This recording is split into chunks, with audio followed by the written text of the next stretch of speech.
Hi, this is Adam Feinberg. Welcome to another episode of Harlem Stories. And I'm Mark Becker. Great to be here. Awesome. So we always appreciate having Mark on each episode. Today we are going to be talking about demystifying condo and co-op monthly costs. So this is exclusion of any particular mortgage that you might have. In most cases, most buyers they approach an agent. It's pretty common that the buyers aren't aware of what the monthly non-mortgage related charges are.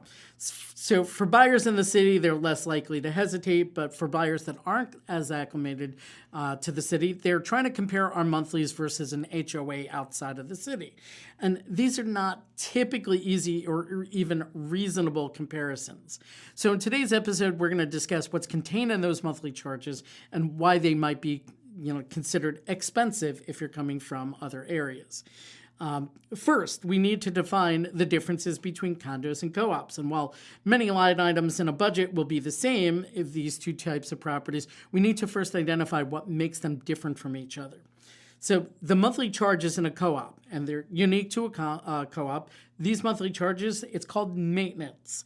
And it includes property taxes, and if the building has one, it might even also include a mortgage on the building structure. During the purchase process, the buyer is informed of what percentage the monthly maintenance is tax deductible because property taxes and interest on a mortgage are tax deductible items. So that's really helpful to know up front. And that's also one of the reasons why it seems like maintenance is just so expensive, if you're not familiar. That's because it's including those items. Monthly charges in a condo, however, are called common charges. They do not include taxes, and while a condo can on occasion get a building-wide loan, the building structure typically doesn't have a mortgage. So if the building does have a loan, it might be paid for via a special assessment, but that's typically like a shorter-term period loan, so it's not as long as a mortgage would be. If you had two identical buildings next to each other, in theory, the condo's common charges plus the property taxes should equal the co-op's maintenance. And it assumes the co-op doesn't have a mortgage, included in those monthlies. So it's an imperfect example, as condos tend to be newer, more recent, have higher assessed values, but at least it gives you a kind of baseline to understand where these. So for simplicity, our example, we're going to use a condo. Some of the items that are included in the monthly common charges, which are going to be found in the budget or monthly statements, and sometimes the budget might be a higher level, but you might see it in the monthly statements.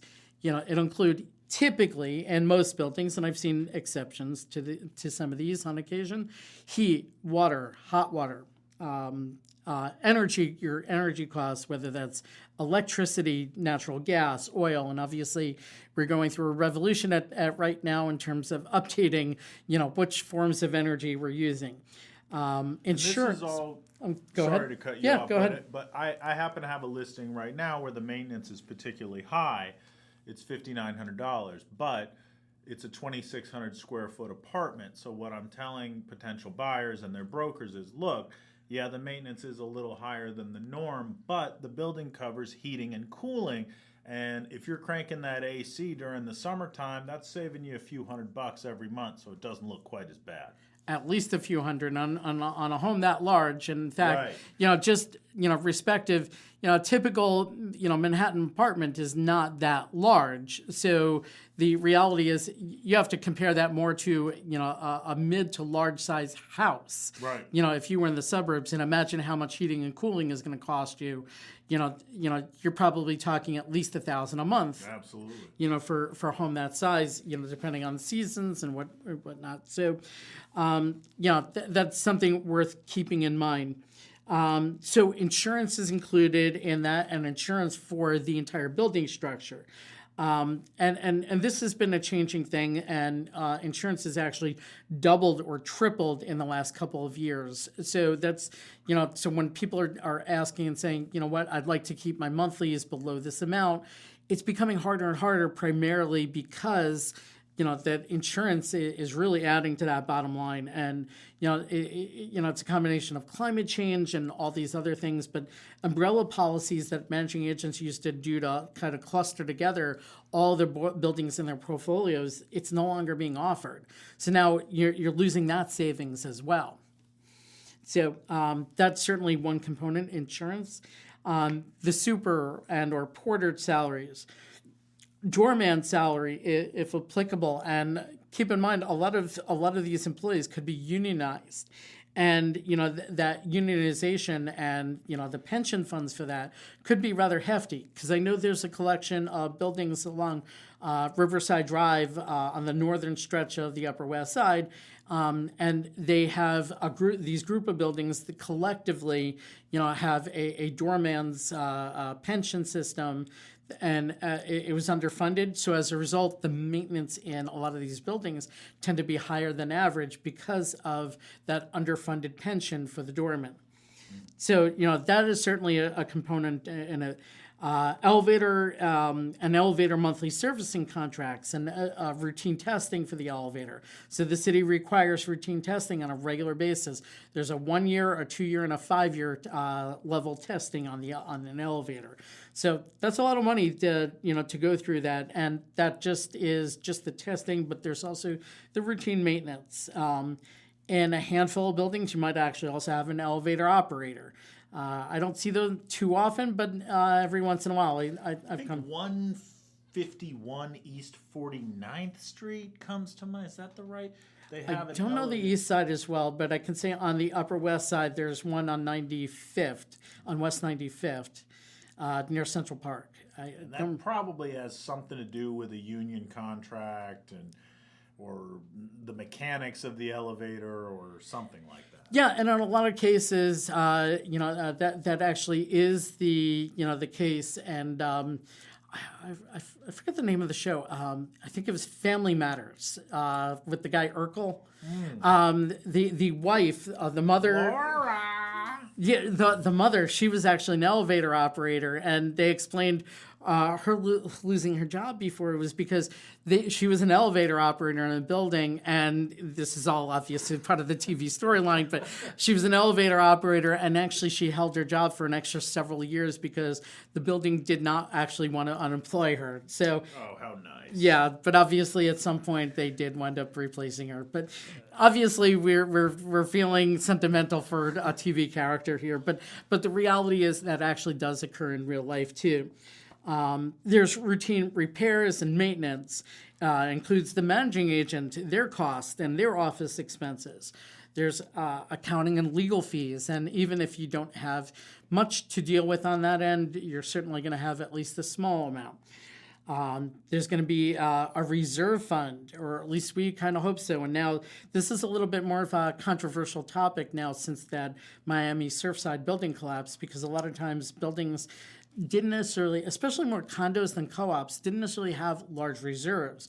And the reason for it is you got a lot of finance people in New York, and as a result, they're looking at it and like, well, if we do this via special assessment, rather than having this included in our common charges, in terms of condos, then it's not tax deductible that way. But if we have special assessments, that's tax deductible. Right. So you got a lot of finance people thinking, I'm like, okay, this is the smarter way to go about it. But now banks are kind of not looking as kindly in these kind of situations. And I think now with interest rates where they are, you want to make sure that your building is managing that reserve fund appropriately, and at least earning some interest on that money if they're able. Yeah, and that actually is a good way to to make sure that you're maintaining that reserve fund, especially in an era of inflation. That's really important. So, but since that Miami Surfside building collapse, there's been a shift from the major agencies.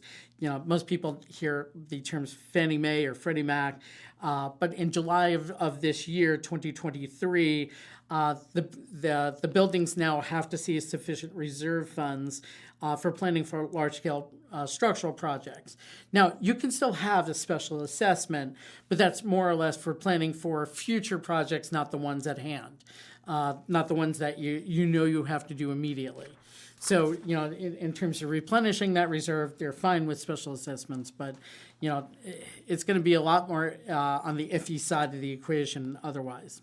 The building's going to push it until they get real resistance from the tenants, right? You have a 5% nominal increase in the maintenance. People might live with that. You start to smack people with a 20% increase on a big time assessment, then the board and the management company, they're going to have to go to war over something like that.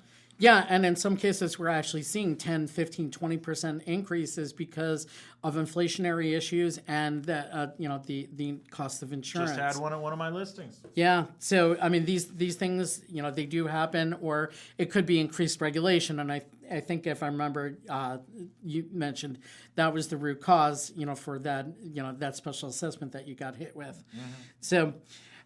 So some buildings, they might have additional revenue sources that could help reduce the monthly expenses to owners, such as like commercial space rent, parking fees, laundry income, cell tower income, things of that nature. And, these items over here, they're not intended to be an all-inclusive list, but rather meant to give a buyer a better sense of the items that are typically included in the budget. And the norms, they vary by neighborhood. So an attended lobby in Harlem, non-union, is likely to cost a building less than a union doorman on the Upper East Side. So, and the same thing for taxes. These are, typically the norms of what we expect to see. And obviously, the higher the prices in the neighborhood, the more you can expect these items to be. Unit-specific items will also determine how much one apartment in a building is charged versus another apartment in the building. And some of these variables include the size, the square footage or composition of the room. So a studio versus a 3-bed, 2-bath. It could have window exposures. So if you only have one window exposure in a unit versus on a lower floor versus an apartment that's high enough that clears the tops of neighborhood buildings. Does the building have an allocated outdoor space? These are all kinds of things that are going to impact it. So high monthlies, they could be good. Low monthlies could be bad. I always get buyers that say, I want as low on the monthlies as possible. And, then I break it down for them and I explain, well, sometimes that's a good thing, sometimes it's not. And it's important to kind of break that down. And when I took over leadership in my building, it was nearly insolvent and, the building was a total wreck.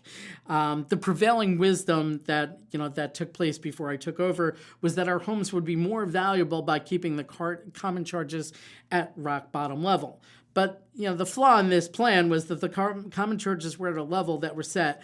It was a financial disaster and result in owners facing surprise special assessments because our common charges didn't cover our routine expenses. So, as a result of that, since these special assessments were routine operating expenses rather than for capital improvements, the special assessments would not qualify for tax benefits.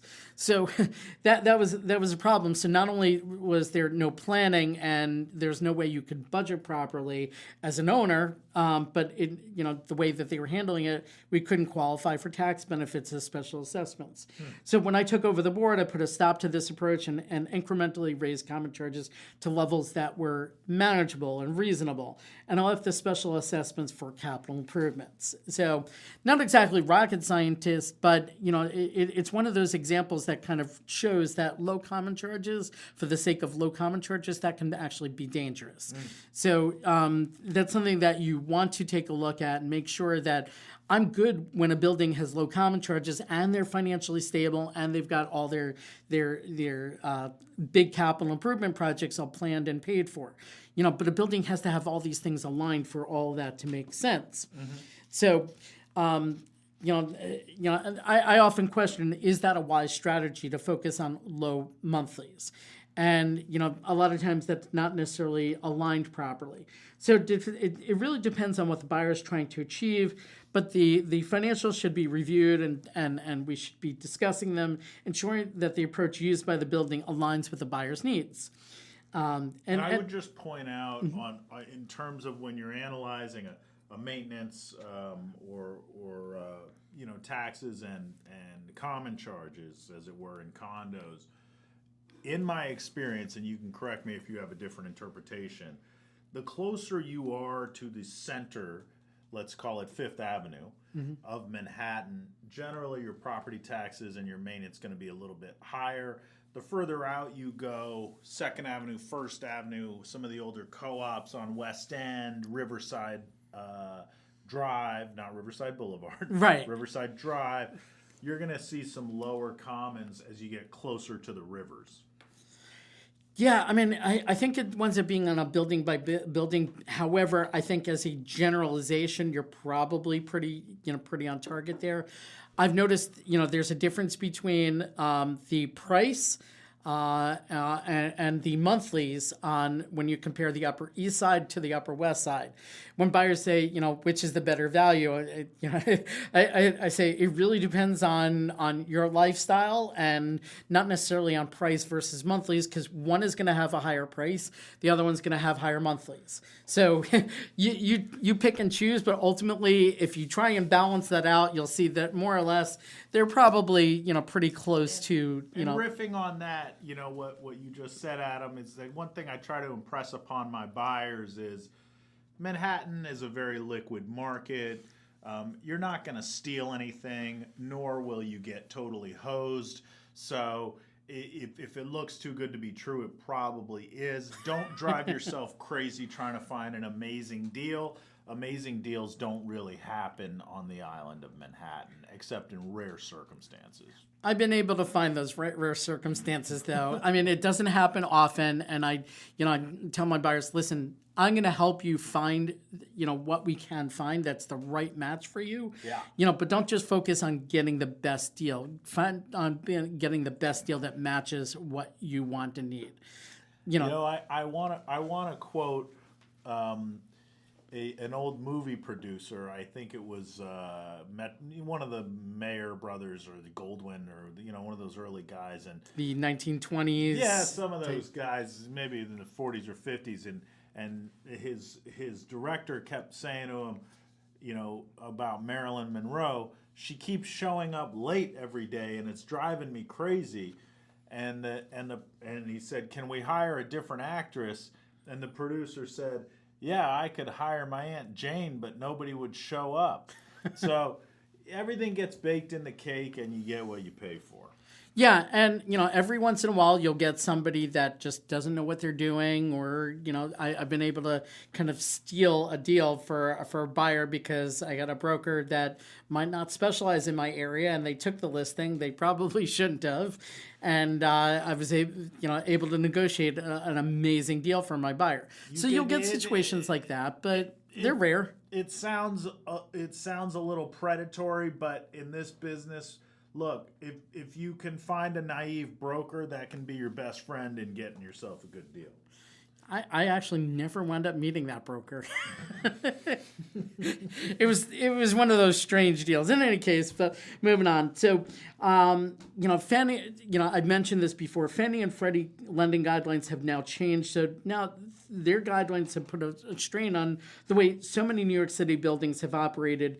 So it's going to require a lot of change within the buildings, and that gets us to a little bit more of a regulatory slant on this equation. So since New York City has Local Law 11, or otherwise known as the FISP, Facade Inspection Safety Program, facade inspection safety requirements are now every 5 years. And, if you look at the reasons for it, I don't necessarily think it needs to be this frequent, but it is. That's beside the point. But I think as a result, the reason why we do have it every 5 years is because there's this freeze-thaw cycle with our weather in New York City, and that tends to crack bricks and mortar as a result. So, and it's tough on it. So there's a good chance during that 5-year cycle that there's going to be need to be made at least some repairs. I can't stand Local Law 11. To me, it's a real thorn in the side. And unfortunately, there was a tragic incident many years ago where at Barnard. Right. I believe a young woman had a brick fall on her head and And she a young died. child. Yep. And again, that's a tragic thing, but it's a freak thing, and I'm not a huge fan of making laws based on freak accidents, but unfortunately our legislature disagrees with me and we have local law 11. Well, I'm going to disagree with you at least to some degree, not entirely, because I don't think local law 11 should be every 5 years the way it is. I do think there is an importance to have these 100-year-old buildings inspected every so often. I actually met with a buyer a couple weekends back, and he's an architect, and he was ranting and raving, about how it's ridiculous, how frequent our local law 11 inspections are. What would you suggest? Probably more like right now it's every 5 years. It probably either every 10 or 15 years. Right. Remember, we do have a lot of old buildings in this town. Sure. And like I said, we do have that freeze thaw cycle. So I am in favor of the regulation, just a much lighter touch than what they're doing. Less frequent, a little less of a burden on the... Yeah, and it is a tremendous burden. So that is one thing that is certainly going to be included or should be thought of when creating budgets for buildings, and understand that this is a component of of what we're doing. So now Fannie and Freddie want buildings to have financial resources in place before repairs are made to cover it. So meaning that adequate financial reserves in place. Their reserve studies, as a result of doing this, they're being pushed on these agencies as well, which is going to put a lot of strain on smaller buildings to comply. So buildings may have to increase common charges or have special assessments to not only fund a reserve, but also a reserve study in advance of any work being done.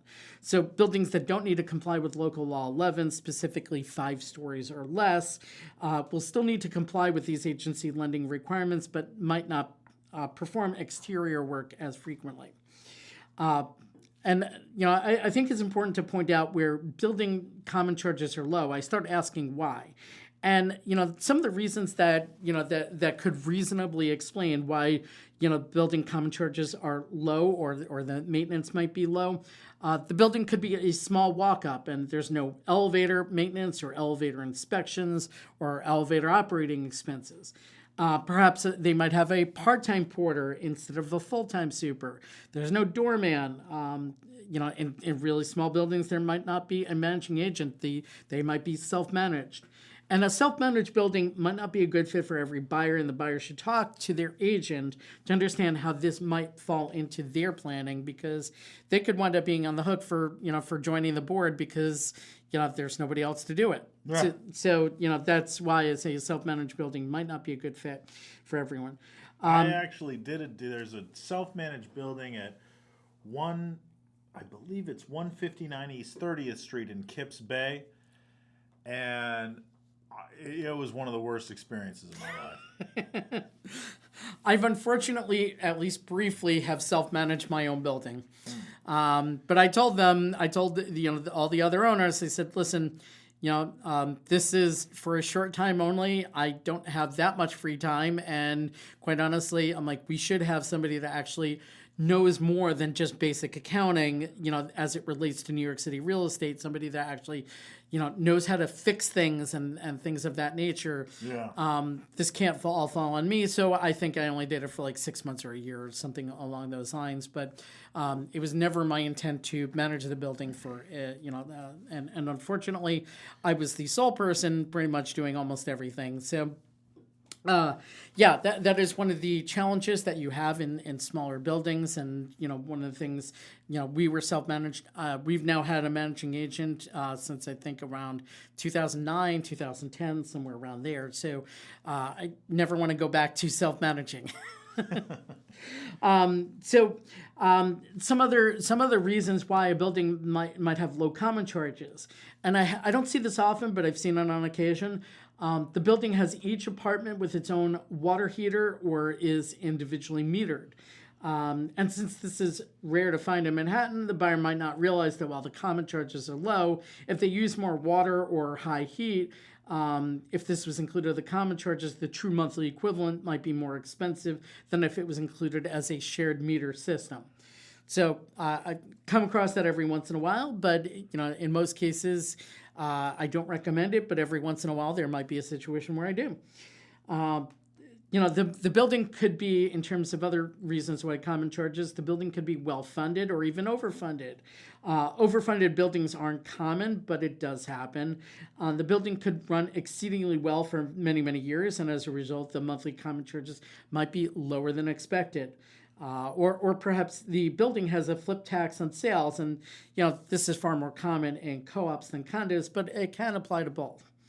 Another reason why common charges could be low, and I sort of mentioned this, but the building is mismanaged, and the low common charges might be offset by routine large special assessments, some of which might not be considered capital improvements and not tax deductible.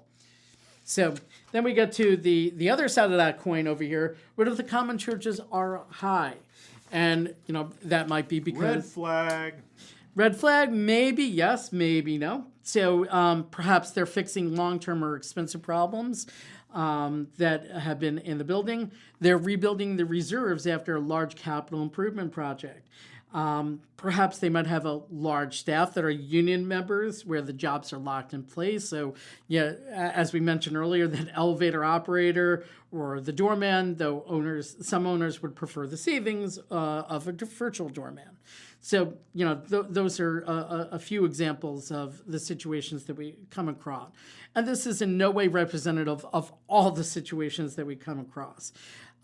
There's a couple other points that I want to mention before we wrap up for today. In the land of land lease buildings, the building has to make lease payments on the property in addition to all the other more routine expenses. So these buildings might have higher monthlies than average, but it is often addressed by having much lower prices. It's all baked into the cake. It's all baked in. So you might think that purchase price is extremely attractive. You're rubbing your hands together until you see that $12,000 maintenance. Yeah, and things like that do actually happen in Manhattan. It's like all of a sudden you're like, oh my God, I can't believe this is so cheap. And then buyers inquire, and then they find out, oh, it's so cheap because there's insane maintenance monthly. Oops. Yep. And then, another kind of strange mix to the equation, condotels, which there are a condo-hotel mix. These buildings often run with a condo-hotel mix, so the unit has hotel-level services, which are, of course, going to be far more expensive. But it might still be a good deal for the right buyer, and it all depends on, the way that building is structured. So I think to kind of wrap up, the moral of this story is not to judge the monthlies on just a high or low dollar amount. Find out why and whether this situation will work for you or not.